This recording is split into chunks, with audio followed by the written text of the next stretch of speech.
दोस्तों, गाउस के नियम के अनुप्रयोग हमने कर लिए थे। आज हम नया टॉपिक लेकर आ रहे हैं जिसका नाम है आवेशी चालक की सतह पर लगने वाला बल। और ये बल किस प्रकार से लगता है अभी हम लोग देख रहे हैं। आप ध्यान से समझिए, बड़ा अच्छा टॉपिक है, एग्जाम में भी बहुत बार पूछा गया है। तो देखिए चलते हैं। मैं मानता हूं मेरे पास एक आवेशी चालक है। ये लीजिए, मैं एक आवेशी चालक लेता हूं, जो मैं लेता हूं गोलाकार। मैं मानता हूं मेरे पास एक आवेशी चालक है, ये लीजिए। ओके, और इस पर मैं दो अलग अलग भागों की कल्पना करता हूं। मानता हूं मेरे पास एक भाग, ये वाला एक छोटा सा भाग है जिसको मैंने नाम दिया है ए बी, और एक दूसरा भाग जो बच गया यहां से लेकर यहां तक, इसको मैं नाम देता हूं सी। तो ये हो गया ए सी बी। कहां से लेकर कहां तक? यहां से लेकर यहां तक पूरा बड़ा भाग। ओके, और ये आवेशित गोला आवेशित धनावेश से आवेशित किया गया है। तो मानता हूं मैंने इसको क्या दिया है? धनावेश दिया है। ये लीजिए, धनावेश दिया है मैंने इसको। और हम जानते हैं, हम क्या जानते हैं, जब आवेशित चालक को आवेश दिया जाता है तो उसका संपूर्ण आवेश उसकी सतह पर एक समान रूप से फैल जाता है। ओके, ये हमने इसको आवेश दिया जो इसकी सतह पर एक समान रूप से आ गया। ओके, हम ध्यान से देखते हैं, हम क्या जानते हैं, इसके ऊपर, इस पूरे गोले के ऊपर धनावेश एक समान रूप से वितरित है। और हम ये भी जानते हैं, जैसे ये एक छोटा सा भाग मानता हूं मैं, ये एक छोटा सा भाग मानता हूं, छोटा सा भाग ये मानता हूं, ये मानता हूं, ये मानता हूं, ये मानता हूं, मतलब इसमें बहुत सारे हम लोग छोटे छोटे अल्पांश मान सकते हैं। और हम जानते हैं, जैसे मान लीजिए छोटा सा अल्पांश है और यहाँ पर भी छोटा सा अल्पांश है, तो इस अल्पांश पर भी धनावेश है, इस अल्पांश पर भी क्या रहेगा? धनावेश रहेगा। और हम जानते हैं समान आवेशों के मध्य क्या होता है? प्रतिकर्षण बल लगता है। मतलब इस सतह के ऊपर जो अलग अलग अल्पांश उपस्थित है, उन सभी अल्पांशों के ऊपर अन्य अल्पांशों के कारण क्या लगता है? प्रतिकर्षण बल लगता है। और उस बल का मान हमें क्या करना है? ज्ञात करना है। वो किस प्रकार से ज्ञात कर सकते हैं अभी हम लोग देखते हैं। ओके, तो मैं ये ज्ञात करने के लिए दो बिंदु लेता हूं। क्या लेता हूं? दो बिंदु लेता हूं। कहां कहां लेते हैं? एक लेते हैं इस चालक के बाहर और एक लेते चालक के अंदर। तो मैंने लिया इस चालक के बाहर बिंदु, मैंने यहां पर एक कल्पना की जिस बिंदु को मैंने नाम दिया है P1, और एक मैंने आवेशित चालक के अंदर लिया है जिसको मैंने नाम दिया है बिंदु P2। ओके, और हम जानते हैं, हम क्या जानते हैं, यहां हमारे पास दो भाग दिख रहे हैं। कितने भाग दिख रहे हैं? दो। कौन कौन से? एक दिख रहा है मुझे AB, ये वाला भाग AB, और ये बचा हुआ भाग कौन सा है? ACB है।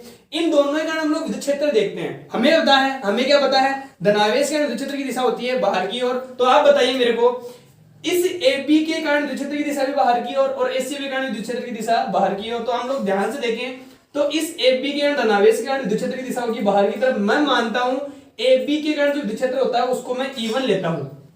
ओके, और E1 की दिशा किस तरफ होगी? बाहर की ओर। तो इस बिंदु P1 पर AB के कारण लगने वाले विद्युत क्षेत्र की दिशा होगी बाहर की ओर, जिसको मैंने क्या नाम दिया है? E1 नाम दिया है। इसी प्रकार से इस ACB, जो AB के अलावा जो बचा हुआ भाग है, कौन सा? ACB, इसके कारण मैं मानता हूं विद्युत क्षेत्र E2 बनता है, और E2 के कारण विद्युत क्षेत्र की दिशा बिंदु P पर रहेगी बाहर की ओर। तो ये लीजिए, इसी दिशा में कौन होगा? E2 होगा। हम ध्यान से देखें तो बिंदु P1 पर, कौन से बिंदु? P1 पर विद्युत क्षेत्र की दिशा, दोनों की दिशा किस तरफ है? बाहर। दोनों कौन कौन के कारण? AB और ACB के कारण। हम ध्यान से देखें तो AB भाग यहाँ पर छोटा है और AC भाग हमने थोड़ा सा बड़ा काउंट किया है। ओके, इसी प्रकार से बिंदु P1 पर हम लोग, बिंदु P2 पर हम लोग विद्युत क्षेत्र की ध्यान से देखें तो आप बताइए, इस AB के कारण विद्युत क्षेत्र की दिशा बाहर की ओर, मतलब इस तरफ होगी।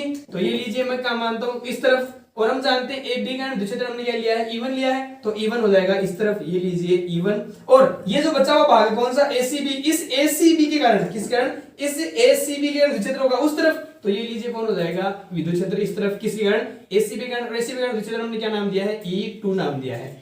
ओके, हम ध्यान से देखें तो बिंदु P2 पर, कौन से बिंदु? P2 पर कितनी तीव्रताएं प्राप्त हो रही हैं? दो। दोनों की दिशा क्या है? विपरीत है। जबकि बिंदु P1 पर दोनों तीव्रता समान दिशा में प्राप्त हो रही है। तो जहां हम जानते हैं दो सदिश राशियां समान दिशा में तो उसको जोड़ देते हैं, विपरीत दिशा में होते हैं उनको घटा देते हैं। तो हम लोग क्या करते हैं, देखिए, मैं मानता हूं, यहां लिखता हूं मैं, माना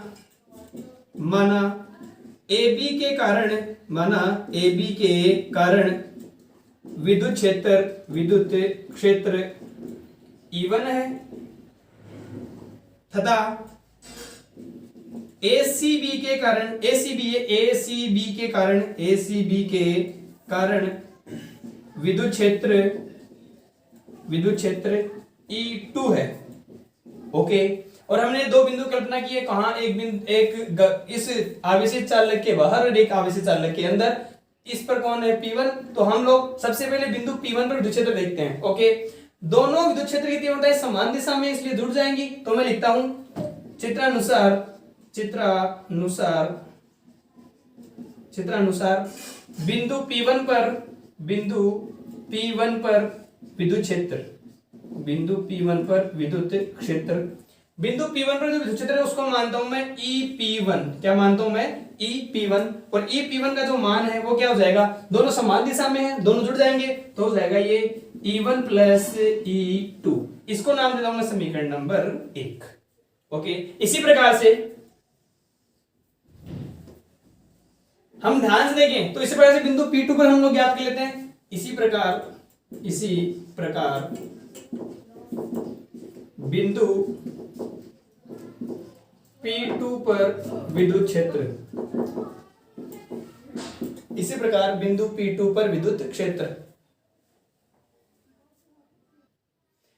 इसी प्रकार बिंदु P2 पर विद्युत क्षेत्र वो किस प्रकार से होगा, बिंदु P2 को देखिए आप, बिंदु P2 पर दो तीव्रताएं प्राप्त हो रही है अलग अलग दिशाओं में, तो अलग अलग दिशा, सॉरी विपरीत दिशा में प्राप्त हो रही है, विपरीत दिशा को हम लोग घटा देते हैं। तो हम लोग क्या लिखेंगे, EP2 बराबर, ये अलग दिशा में है तो क्या हो जाएगा E1 माइनस E2, समीकरण नंबर 2। ओके, और हम जानते हैं, हम क्या जानते हैं, चालक के अंदर, किसके अंदर, चालक के अंदर विद्युत क्षेत्र की तीव्रता कितनी होती है, 0 होती है, क्योंकि हम जानते हैं चालक के अंदर कोई आवेश उपस्थित नहीं होता है। अगर अंदर आवेश उपस्थित नहीं होता तो अंदर विद्युत क्षेत्र की तीव्रता कितनी होगी, 0 होगी। तो हम एक लाइन लिखते हैं, चूंकि चालक के अंदर विद्युत क्षेत्र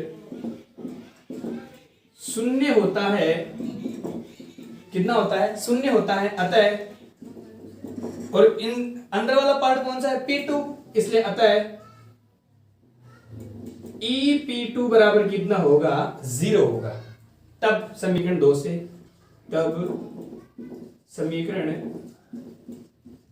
से, आप ध्यान से देखिए समीकरण 2, EP2 का मान कितना पुट करेंगे, 0 पुट करेंगे तो क्या हो जाएगा, 0 बराबर ये होगा कितना, E1 माइनस E2। और आप ध्यान से देखिए इसका पक्षांतर इस तरफ करें तो क्या हो जाएगा, E2 बराबर क्या प्राप्त हो जाएगा, E1 प्राप्त हो जाएगा। ओके, इसको नाम देता हूं मैं समीकरण नंबर 3। ओके, अब आप ध्यान से देखिए, हम क्या ध्यान से देखते हैं, जो समीकरण नंबर 1 है, समीकरण नंबर 1 क्या है, E1 प्लस E2 है, कौन से बिंदु पर, बिंदु P1 पर। और हमें यहां से क्या प्राप्त हो गया, जो E2 है उसका मान किसके बराबर है, E1 के बराबर है। मतलब मैं E1 का मान कितना रख सकता हूं, E2 रख सकता हूं। तो एक लाइन लिख लेते हैं, समीकरण 1 व 3 से, समीकरण 1 व 3 से, समीकरण 1 में हम लोग E1 का मान कितना रख सकते हैं, E2 रख सकते हैं 1 में, तो क्या हो जाएगा, EP1 बराबर, हम लोग यहां पर E1 का मान कितना रख सकते हैं, E2 रख सकते हैं, तो क्या हो जाएगा, E2 प्लस E2, तो EP1 का मान कितना हो गया, 2E2 हमें प्राप्त हो गया। इसको नाम देता हूं मैं समीकरण नंबर 4। ओके,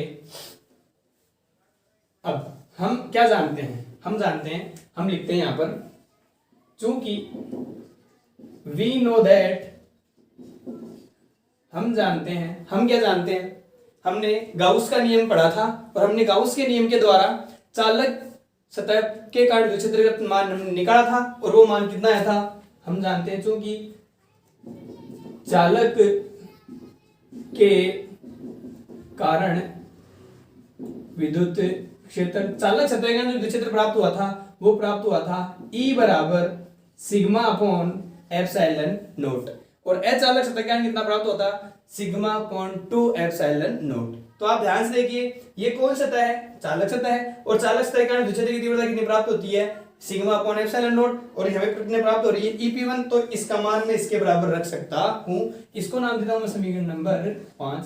तो हम लिख सकते हैं किसके से, समीकरण 4 व 5 से, समीकरण 4 और 5 से क्या लिख सकते हैं हम लोग लिख सकते हैं 2E2 बराबर किसके बराबर होगा, सिग्मा अपॉन एप्सिलॉन नोट के बराबर होगा। तो यहां से E2 बराबर कितना काउंट हो जाएगा, E2 बराबर नीचे आ जाएगा, ये हो जाएगा सिग्मा अपॉन 2 एप्सिलॉन नोट।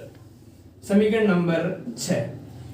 ये किसका मान आया है? E2 का मान आया है। और हमने E2 किसके कारण माना था? E2 माना था हमने ACB के कारण विद्युत क्षेत्र माना था। ओके, मतलब इस ACB, कौन सा भाग? ACB का जो विद्युत क्षेत्र है वो कितना प्राप्त हुआ?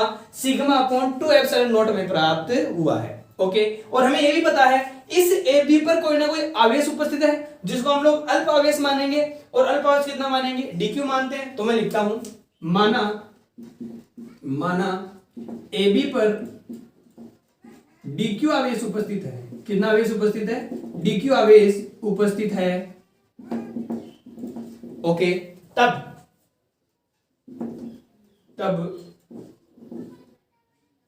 AB पर उपस्थित आवेश पर लगने वाला बल, हमें क्या याद करना है? लगने वाला बल याद करना है। तो हम क्या जानते हैं? चूंकि हमें पता है जो E होता है, E बराबर होता है F अपॉन Q। किसी भी विद्युत क्षेत्र का, हमने विद्युत क्षेत्र की तीव्रता की परिभाषा देखी थी और हमने क्या देखा था? किसी आवेश पर लगने वाला बल और आवेश दोनों का अनुपात क्या था? विद्युत क्षेत्र के बराबर था। तो यहां से हम लोग क्या लिख सकते हैं? यहां से लिख सकते हैं F बराबर क्या? QE लिख सकते हैं। ओके, अब आप ध्यान से देखिए, हम क्या देखते हैं? इस ACB का विद्युत क्षेत्र में कितना प्राप्त हुआ? सिग्मा अपॉन 2 एप्सिलॉन नॉट प्राप्त हुआ।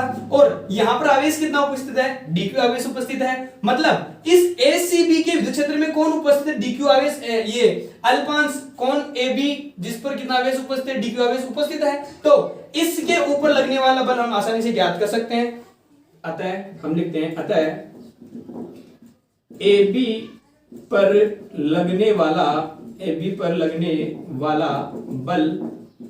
ओके, हम लोग अल्पांश पर लगने वाला बल देखेंगे। क्योंकि अल्पांश पर उपस्थित आवेश कितना है? DQ अल्पांश है, तो इस पर लगने वाला बल भी कितना होगा? अल्पांश ही होगा। तो यहां पर लगने वाला बल हमने यहां पर F लिया, लेकिन क्या हो जाएगा? DF हो जाएगा। तो ये लीजिए DF बराबर, यहां पर आवेश DQ आवेश है, लेकिन हम लोग इस पर कितना आवेश मान रहे हैं? DQ आवेश। तो हम लोग आवेश दे देंगे कितना? DQ इंटू यहां पर कौन है? विद्युत क्षेत्र E। और ये किसके विद्युत क्षेत्र में उपस्थित है? इस ACB के भाग में। रेशियो भाग कितना है? E2 है। तो E2 का मान ये पड़ा हुआ, कितना मान है? Sigma upon 2 epsilon not.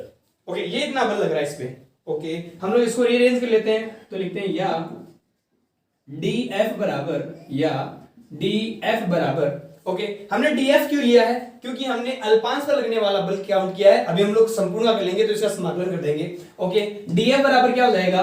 Sigma upon 2 epsilon naught into साथ में कौन? DQ। ओके, हम इसको एक नया रूप और दे सकते हैं। नया रूप कैसे दे सकते हैं? सुनिए आप ध्यान से। क्योंकि हमने यहाँ पर चालक सतह ली है, हमने क्या लिया? एक चालक सतह ली है। और हम जानते हैं चालक सतह पर जो आवेश वितरण होता है वो आवेश वितरण कैसा होता है? पृष्ठीय आवेश वितरण होता है। और हमने वहां पर एक नई भौतिक राशि बनाई थी जिसको हमने कहा था पृष्ठीय आवेश घनत्व। और पृष्ठीय आवेश घनत्व हम लोग किससे दिखाते हैं? सिग्मा से दिखाते हैं। हम जानते हैं चूंकि सिग्मा बराबर क्या होता है? DQ upon DS। और हमने कहा था क्या? एकांक क्षेत्रफल में उपस्थित आवेश की मात्रा पृष्ठीय आवेश घनत्व कहलाता है। तो यहां से हम लोग इस DQ का मान निकाल सकते हैं। तो हम लोग लिख सकते हैं, इसको एक बार समीकरण नाम दे दो। कौन सा? इसको नाम दे दो समीकरण नंबर 7। और मैं लिखता हूं यहां से, या DQ बराबर कितना प्राप्त हो जाएगा? ये गुणा चला जाएगा, तो सिग्मा इंटू DS। ओके, ये DQ का मान हम लोग समीकरण 7 में रख सकते हैं और आगे सोल्व कर सकते हैं। तो हम लोग लिख लेते हैं, हम क्या लिखते हैं? DQ का मान समीकरण 7 में रखने पर,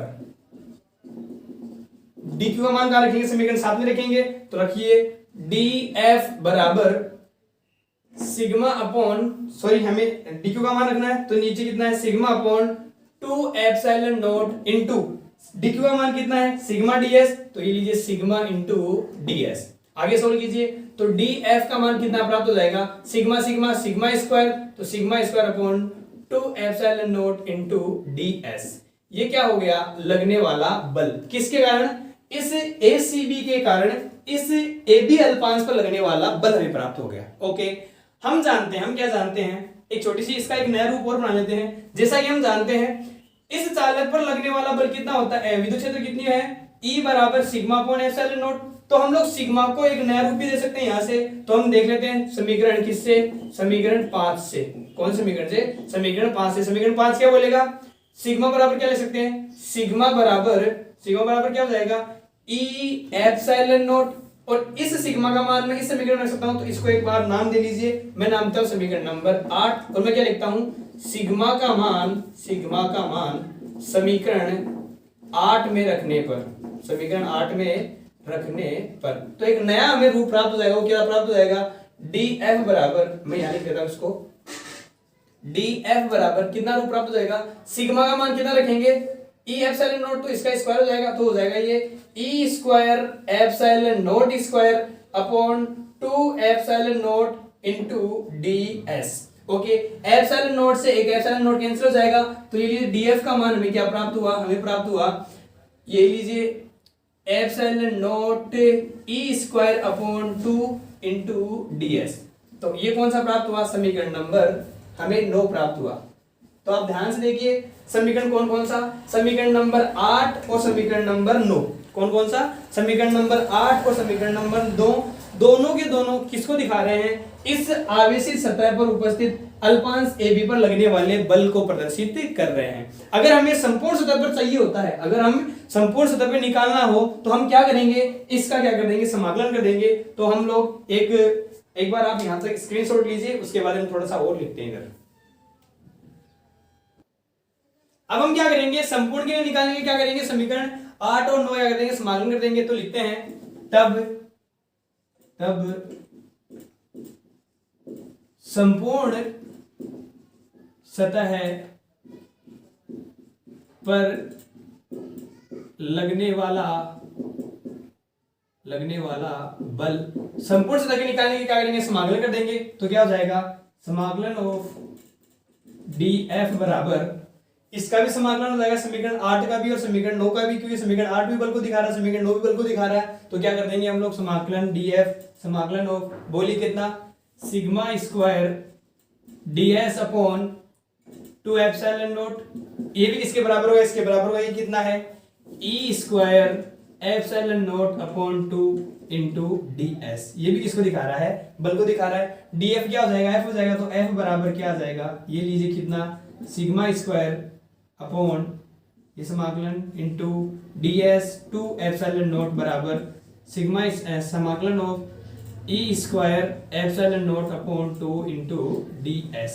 ये किसको दिखाएगा, इस चालक सतह पर लगने वाले बल को दिखाएगा। ओके, अब हमें पता है, हमें क्या पता है, जब किसी चालक सतह पर या किसी भी सतह पर जब बल लगता है, मतलब किसी क्षेत्रफल पर बल लगता है, तो हमें पता है, हमने 11th क्लास से पढ़ा था, जब किसी क्षेत्रफल पर बल आरोपित किया जाता है तो वो एक नई भौतिक राशि का निर्माण करता है, जिसको हम कहते हैं दाब। और हमने परिभाषा पढ़ी थी, एकांक क्षेत्रफल पर लगने वाला बल क्या कहलाता है, दाब कहलाता है। तो हमने देखा इस छोटी सतह पर बल लगाया जा रहा था और हमारे पास यहाँ पे एक नई राशि बन जाएगी, जिसको हम लोग क्या बोलेंगे, दाब बोलेंगे। तो हम लोग कहते हैं अतः सतह पर दाब क्या होगा, दाब करता है P, और एकांश सतह पर लगने वाला बल, चूंकि हम लोग अल्पांश की बात करें तो अल्पांश बल भी अल्पांश होगा, क्षेत्र भी अल्पांश होगा। तो P बराबर क्या हो जाएगा, dF अपॉन ds, एकांक क्षेत्रफल पर लगने वाला बल क्या कहलाएगा, दाब। अतः P बराबर, हमने dF का मान ये पढ़ा, कोई भी उठाकर रख दीजिए। तो क्या हो जाएगा, sigma square ds upon 2 epsilon not, ये बराबर होगा, ये कितना है, सिग्मा ई square epsilon naught upon 2 into ds। Okay, हमें किसका भाग देना है, ds का। तो हमने भाग दिया किसका, ये लीजिए ds का भाग दिया, इसमें ds का भाग दिया ds का। तो ds से ds कैंसिल, इसमें ds से ds कैंसिल, तो लगने वाला दाब हमें प्राप्त हो जाएगा। लगने वाला दाब का फॉर्मूला मैं एक बार यहाँ लिख देता हूँ, ये कितना प्राप्त हो जाएगा, ये प्राप्त हो जाएगा P बराबर sigma square upon 2 epsilon not बराबर ई स्क्वायर एप्सिलॉन नॉट अपॉन 2। ये किसको दिखाएगा, चालक सतह पर लगने वाले दाब को प्रदर्शित करेगा। ओके, बहुत आसान टॉपिक है, हमने कुछ नहीं किया, हमने क्या किया है, हमने एक वर्ताकार प्रत ली है, चालक सतह ली है जिसको हमने दो भागों में कन्वर्ट किया है। कौन कौन से भाग? हमने एक छोटा सा भाग बनाया ए बी, हमने एक बड़ा भाग बनाया कौन सा? ए सी बी। ए बी का क्षेत्र हमने कितना माना? E1 माना। ए सी बी का क्षेत्र हमने कितना माना? E2 माना। और हमने डायग्राम के अनुसार, एक बार पिछले आप डायग्राम देख लीजिए वीडियो पॉज करके, उसमें हमने देखा था, हमने क्या देखा था, जब हमने डायग्राम बनाया था तो अंदर वाले भाग में मैंने P2 पॉइंट लिया था, बाहर वाले भाग में मैंने P1 पॉइंट लिया था। P1 पर दोनों विद्युत क्षेत्र समान दिशा में थे, इसलिए हमने EP1 को दोनों को जोड़ दिया, कितना आ गया था? E1 प्लस E2 आ गया था। जबकि जो अंदर विद्युत क्षेत्र बन रहा था P2 भाग था, उसमें E1 और E2 दोनों अपोजिट दिशा में आए, से हमने घटा दिया था और हमारे पास क्या प्राप्त हो गया था? EP2 बराबर E1 माइनस E2 प्राप्त हो गया था। ओके, हम जानते हैं क्योंकि ये EP2 भाग चालक सतह के अंदर था और हम जानते हैं चालक के अंदर लगने वाला विद्युत क्षेत्र कितना होता है? 0 होता है, क्योंकि वहां पर कोई आवेश उपस्थित नहीं होता है, इसलिए हमने कितना माना है? यहाँ पे 0 माना। और हमने पता है EP2 का मान हम लोग कितना पुट कर सकते हैं? 0। तो हमने इसका मान 0 पुट किया। 0 बराबर क्या रखा मैंने? E1 बराबर माइनस E2 रखा। हमें पता है इसका पक्षांतर इस तरफ करें तो E2 बराबर कितना प्राप्त हो जाएगा? E1 प्राप्त हो जाएगा। ओके, अब हम ध्यान से देख सकते हैं समीकरण 1 में EP1 का मान किसके बराबर है? E1 प्लस E2 के बराबर है। और यहाँ पर E2 बराबर किसके? E1 के है। तो यहाँ से हम लोग E1 का मान कितना रख सकते हैं? E2 रख सकते हैं। तो मैंने यहाँ से समीकरण 1 से समीकरण 3 का मान कहाँ रखा? 1 में रखा। तो EP1 बराबर कितना बन गया? E2 का मान कितना रखा? E1 रखा, सॉरी E1 का मान कितना रखा? E2 रखा। तो E2 प्लस E2, तो देखिए EP2 बराबर कितना प्राप्त हो गया? 2E2 प्राप्त हो गया। ओके,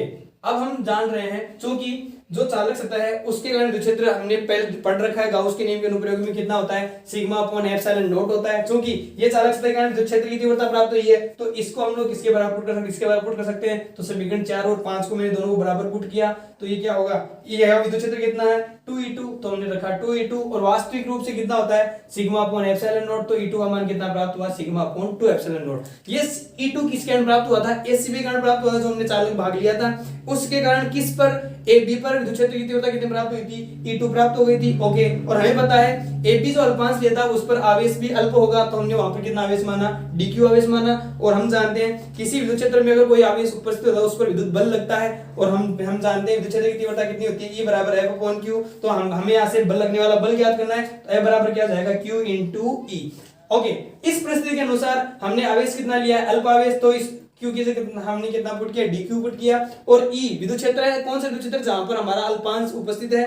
किसकी अल्पांश उपस्थित है? B, ACB का अल्पांश में उपस्थित है। ACB का विद्युत क्षेत्र कितना था? ये सिग्मा अपॉन 2 एप्सिलॉन नॉट, हमने क्या मान रखा? Sigma upon 2 epsilon not. Okay, हमने इसको रीअरेंज किया तो DF बराबर क्या हो गया? Sigma upon 2 epsilon naught into DQ। Okay, हम लोग यहाँ से DQ का मान निकाल के रख सकते हैं, हम जानते भी हैं क्योंकि हमने यहाँ पर सतह ली है। सतह के ऊपर जो आवेश वितरण होता है वो कौन सा होता है? पृष्ठीय आवेश वितरण होता है। पृष्ठीय आवेश वितरण से हमने एक नई भौतिक राशि बनाई थी, कौन सी?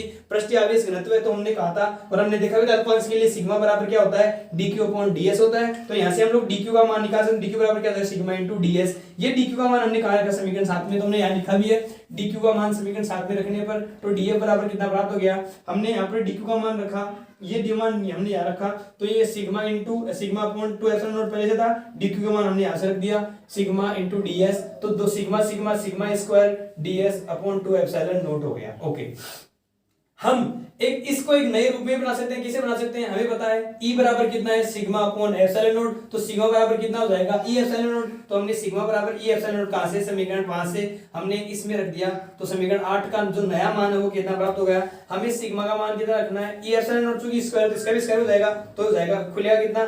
E square epsilon naught square upon नीचे कितना है? 2 एप्सिलॉन नॉट इनटू DS। हमें पता है एप्सिलॉन नॉट से एक एप्सिलॉन नॉट कट जाएगा, तो DF बराबर कितना प्राप्त हो गया? E epsilon not E square DS upon 2। ये कौन सा बनेगा? समीकरण नंबर 9, समीकरण नंबर 8। ये दोनों समीकरण किसको दिखा रहे हैं? अल्पांश कौन सा? AB अल्पांश पर लगने वाले बल को प्रदर्शित कर रहे हैं। क्योंकि हमें अल्पांश के लिए नहीं चाहिए, हमें संपूर्ण सतह के लिए चाहिए। अब इसके लिए हम लोग क्या करते हैं? हमें पता है हम लोग समाकलन कर देंगे। तो इसी प्रकार से हमने यहाँ से समीकरण 8 और 9 का क्या कर दिया? समाकलन कर दिया। हमने लिखा भी है तब संपूर्ण सतह पर लगने वाला बल, तो हमने क्या कर दिया? समाकलन कर दिया। ये संपूर्ण सतह पर लगने वाला बल आ गया। और हम जानते हैं अगर किसी सतह पर बल आरोपित किया जाता है तो वहां पर एक नई भौतिक राशि बन जाती है जिसको हम लोग दाब कहते हैं। हमने 11वीं परिभाषा पढ़ी थी। एकांक क्षेत्रफल पर लगने वाला बल क्या कहलाता है? दाब कहलाता है। क्योंकि ये जो बल है वो DS ये अल्पांश क्षेत्रफल पर लग रहा था AB पर, तो यहाँ से एक नई भौतिक राशि बन गई दाब। तो हमने कहा था सतह पर लगने वाला दाब, हमने दाब की क्या कहा? P बराबर F अपॉन DS। एकांक क्षेत्रफल पर लगने वाला बल क्या कहलाया? दाब। तो हमने यहाँ से डीएफ का मान रखा, डीएफ हमने दो जगह प्राप्त किया, कौन सा समीकरण 8 और 9, तो हमने दोनों जगह पे दोनों मान रख दिए और इसमें किसका भाग दे दिया, क्षेत्रफल का भाग दिया। तो ये भी दीजिए डीएस का भाग दिया, यहाँ भी डीएस का, डीएस से डीएस कैंसिल हो गया, तो लगने वाला बल का नया मान प्राप्त हो गया, कितना, सॉरी दाब का P बराबर कितना प्राप्त हुआ, sigma square upon 2 epsilon not, या इसको हम लोग ये भी दिखा सकते हैं E square epsilon naught upon 2। क्योंकि हमने दोनों मान क्यों बनाए हैं, हमारे बहुत सारे न्यूमेरिकल्स में दोनों वैल्यूज काम में ली जाती है, दोनों में डायरेक्ट मान रखे जाते हैं, तो आप फॉर्मूला याद रखिए, वहां से आप न्यूमेरिकल सोल्व कर सकते हैं। और इसका मान कैसे निकाला जाता है हमने ये यहाँ डिस्कस कर लिया है, बहुत अच्छा टॉपिक है, एग्जाम में बहुत बार आया भी है। आप इसको एक बार अपने घर में जो नोटबुक है, अभी मार्केट खुला नहीं है, बट जो भी आपके पास अवेलेबल है उससे आप सोल्व कीजिए, बाकी बातें करेंगे हम लोग कल। तब तक के लिए थैंक यू।